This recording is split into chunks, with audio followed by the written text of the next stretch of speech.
are back again, and this time I brought Paul back. Paul, welcome back. This is your, I think, your fourth video that we're doing on this Jerusalem thesis. Am I correct? Yes, that's right. So thank you for having me. Thank you for having me, Jay.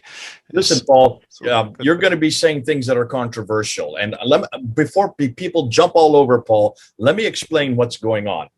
We have always said that we're not interested in the 9th and 10th century traditions. You've heard me say this ad nauseum, and that I would only bring people on board, people who are willing to actually ask the historical questions. The historical questions are, where did this man Muhammad exist? The question, when did he do what he did? Where did the Quran begin? And where was this city called Mecca? We're really looking at the book, the man, and the place. The book being the Quran, the man being Muhammad, and the place being Mecca. Now, Paul's not interested in Mecca. We're not going to talk about Mecca. He may refer to something to do with the Quran, but that's not important. What he's really interested in is this person, Muhammad. And he introduced this, what he calls the Jerusalem thesis, in the previous videos that we did earlier. Now what we're doing is we're now moving into a second stage, and he's going to do a third stage and a fourth stage. I've already brought Joe on board. You saw what Joe did, and he caused a huge furore with his claims concerning the Sadducee element of who Muhammad was. I had Mel before that. We've already had Murad. I'm about to be bringing in Odon Lafontaine from France, because I want to get these guys who are doing this type of material in the 7th century, and they are only interested in the 7th and 8th century, the centuries that really Islam originated or was created, and they're only using material from that period. And that's what we're asked to do as historians, looking at names, dates, places, events, and also timelines. We want to do that so that you, the viewers, can come to your own conclusions. I've asked each one of the people who have come on board to come to their own conclusions. You may not like those conclusions, and that's the beauty of YouTube. For heaven's sakes, just comment.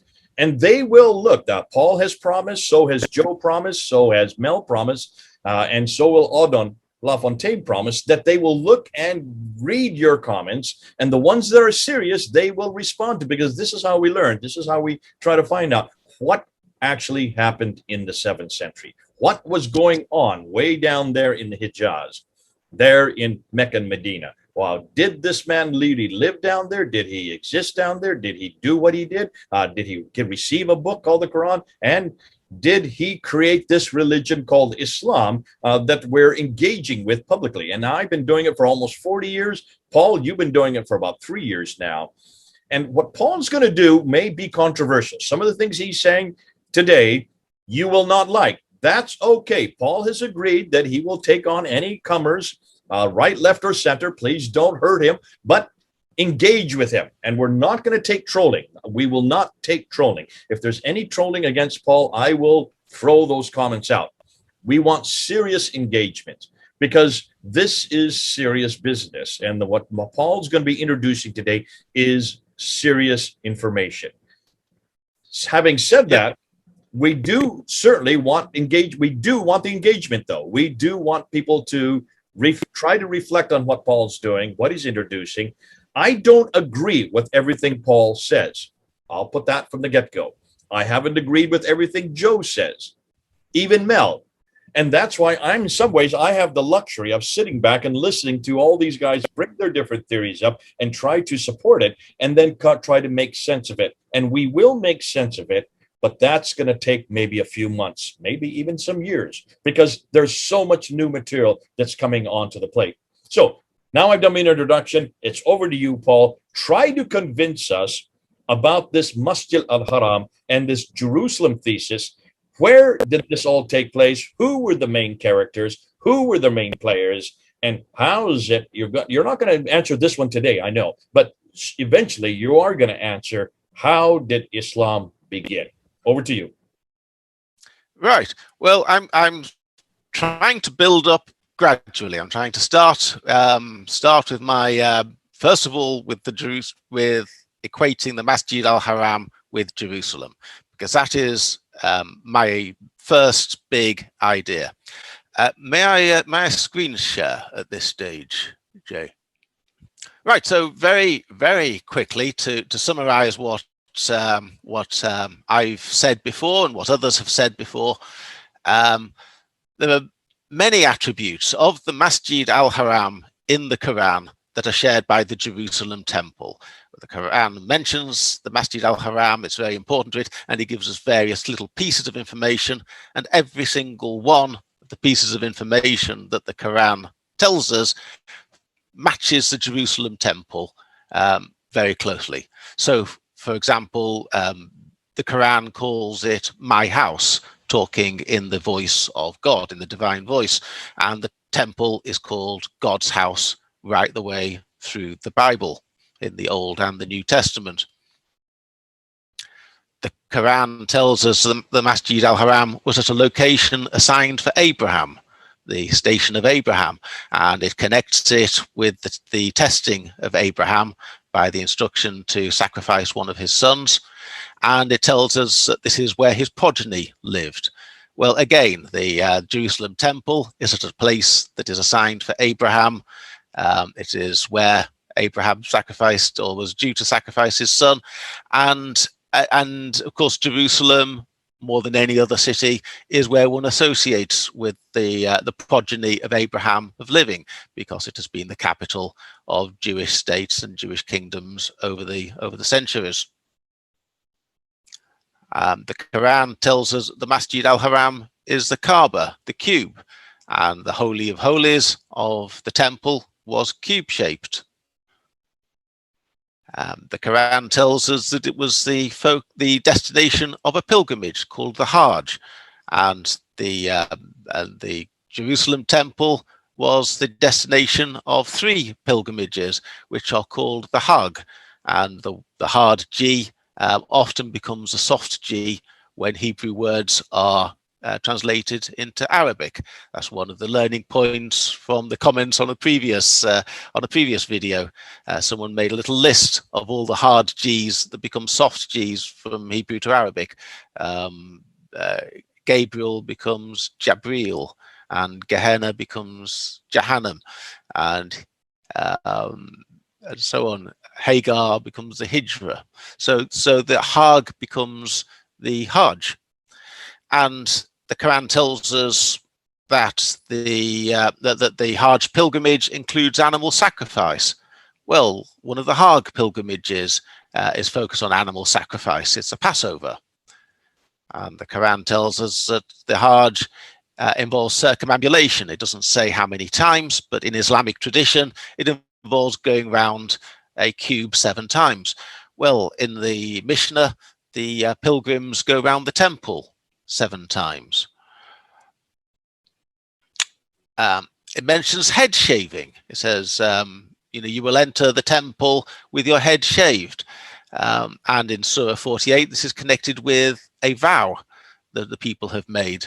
And the head shaving in the temple, as I demonstrated on the previous video, was part of the Nazarite vow, or part of the Nazarite oath, so that people who take the Nazarite oath, when the oath comes to an end, they shave their hair off. They go to the temple, they shave all their hair off, and then they offer their hair that they've grown during the time of the oath as a promise, as a tribute, as an offering to the temple. So a close association there. The place of Bakar, which is mentioned in the Quran, is symbolic of the pilgrimage route to Jerusalem in Psalm 84. The place named Marwa is very similar to Mount Moriah. It doesn't take any great leap to form the connection that Mount Moriah becomes Marwa in Arabic, and that was, of course, the very place where Abraham was tested and where the Jerusalem temple was reputedly built. The other island, Safar, it was where Odin Lafontaine gets the credit for spotting this, as far as I'm aware, that Safar is an old name for Mount Scopus, which is a hill next to Mount Moriah. And Josephus, the first century Jewish historian, tells us that it was on Mount Safar that Jerusalem was surrendered to Alexander the Great. And this is, I would say, a story that is indirectly referred to in the Quran's story of Dhul Qarnayn, who, of course, is modeled on Alexander the Great. And finally, the Quran talks about going between Safa and Marwa. And if you went between Mount Moriah and Mount Scopus, where do you go across? The answer is the valley between them was traditionally the valley of Jehoshaphat, which is the valley of God's judgment, the place where God will gather all the nations of the earth together for judgment, which is the scene that the Quran itself tells on very many occasions. So I don't know how you would count this up. At a minimum, it's a 6, or the maximum, I think it's 9. But there are multiple connections between what the Quran tells us about the Masjid al-Haram and We're up the to 10 Jerusalem now. temple. I'm counting it as 10. So we just started with 6. There will be more to come, but the 10 that you have here will go with this for this episode.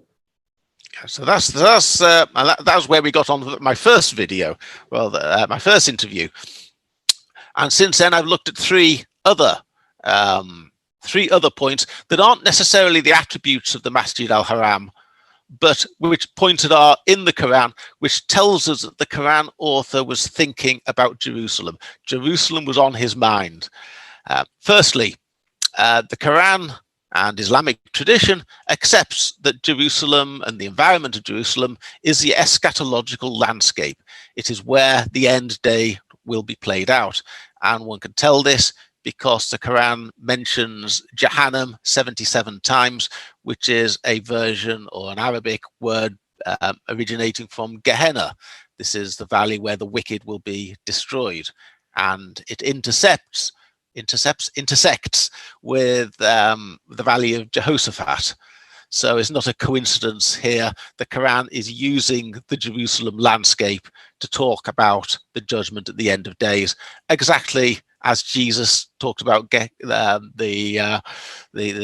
sinners being thrown like darnel onto the fiery furnace of Gehenna, and just as Old Testament prophets had talked about Gehenna as well, that the Quran uses the same word and the same landscape. Secondly, Jerusalem had been the scene of God destroying an army with elephants, which is the story that the Quran tells in Surah 105. In the book of Maccabees, I explained that the Seleucid king Nicanor had besieged Jerusalem with elephants, and I think this is an allusion that the Quran is making when it talks about the companions of the elephant being destroyed by God.